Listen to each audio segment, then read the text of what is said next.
Good morning. हम लोग पढ़ रहे थे पिछले वीडियो में अध्याय 11 कला क्षेत्र में परिवर्तन, यानी हमारे भारत में औपनिवेशिक काल में कला क्षेत्र में क्या क्या परिवर्तन हुए, तो इसके बारे में हम लोग पिछले वीडियो में हम लोगों ने पढ़ा है। आया है भारत के भूदृश्यों का चित्रण। बहुत सारे ब्रिटिश चित्रकार जो थे वो भारत के भूदृश्यों को खोज में, यानी भारत की स्थिति की खोज में, भारत में किस तरह के पर्वत है, किस तरह के पठार है, यानी भारत में किस तरह की सुंदर छवि है, दृश्य है, इसकी खोज में भी बहुत सारे यूरोपीय चित्रकार हमारे भारत में आए और भारत की उन्होंने यात्राएं की।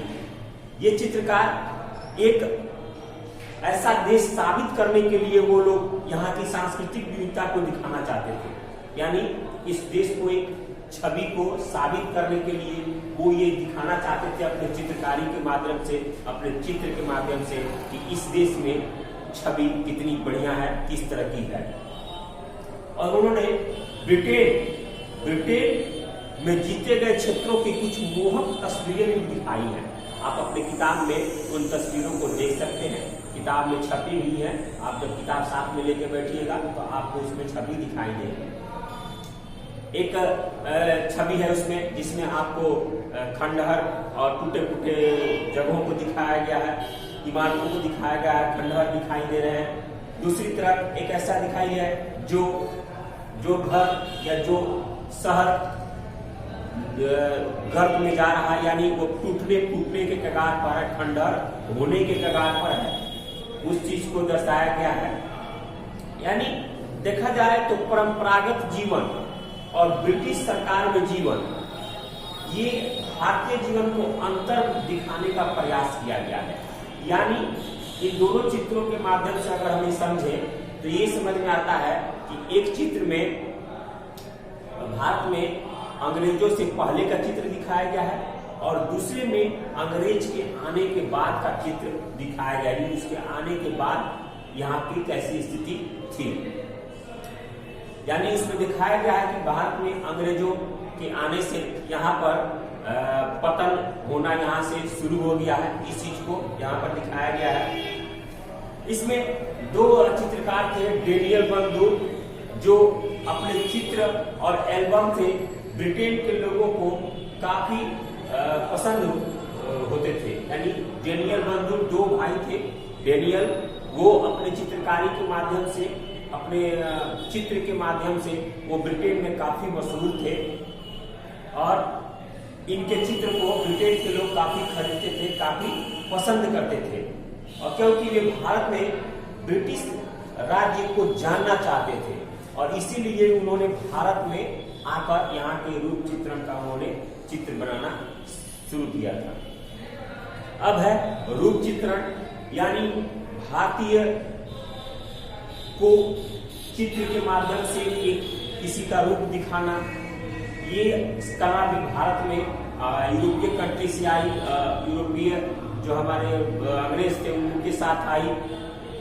इसमें भारतीय जो थे रजवाड़े, राजा रानियां या ब्रिटिश के लोग जो मजबूत थे, जो अपनी सत्ता, धन, संपत्ति को प्रदर्शित करने के लिए फोटो पर या चित्र के माध्यम से प्रदर्शित करने के लिए किरमिच पर वो लोग अपना तस्वीर बनवाते थे।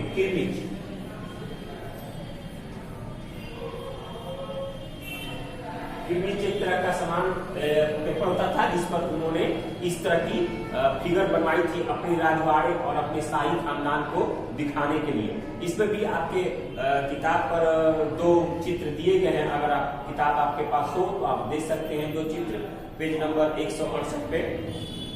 तो इसमें दिखाई गई है, इसमें पूर्व के समय जो स्थिति थी वो और बाद के समय की जो स्थिति थी वो दिखाई गई है। इसमें आपको ये भी दिखाया गया है कि किस तरह से भारतीय जो सेवक है वो अंग्रेजी शासकों के सेवा में लगे हैं।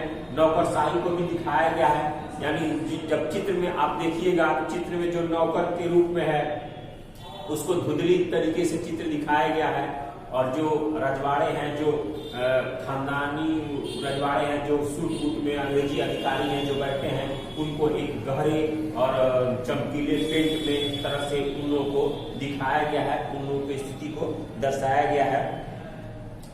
तो ये चीज उसमें दोनों में दिखाया गया। इस तरह से चित्रकारी अंग्रेजी जो चित्रकार थे वो करते थे। 1780 ईस्वी में यूरोप से आए चित्रकार, यानी यूरोप से भारत आए थे चित्रकार योहान जोफानी के द्वारा ये दोनों चित्र बनाया गया था, जिसमें उन्होंने इस बात को दर्शाया है कि भारतीय जो नौकर हैं वो सेवक, वो किस तरह अंग्रेजी अधिकारी के सेवा करते थे, किस तरह नौकरी करते थे, किस तरह नौकर बन के उनकी सेवा में लगे रहते थे। इन चीजों को उन्होंने दर्शाया है और अपने आप को उन्होंने इस चित्र के माध्यम से अपने आप को श्रेष्ठ साबित करने की कोशिश की है, श्रेष्ठता साबित करने की छवि उन्होंने उस पर बनाई है। इसमें अंग्रेजों के देखा देखी भारत के बहुत सारे ऐसे नवाब थे, बहुत ऐसे सारे रजवाड़े थे जिन्होंने भी अपनी छवि को चित्रकारी के माध्यम से बनवाई है, जिसमें आपका नाम आता है एक जो अंग्रेज से तो बाद में वो पराजित हो गए, उनका नाम था नवाब मोहम्मद अली खान, जो अगर चित्र में आप टीवी किताब में है आपको उसका चित्र देखेंगे उनका, तो किस तरह एक रजवाड़ी राजा के खानदान में आपको नवाब के रूप में आप उसमें दिख रहे हैं। हालांकि वो उन्होंने अंग्रेजों की अधीनता स्वीकार कर ली थी और बाद में वो पेंशन भोगी भी रहे थे, यानी अंग्रेजों से पेंशन के रूप में अपनी जीविका बाद में उन्होंने चलाई।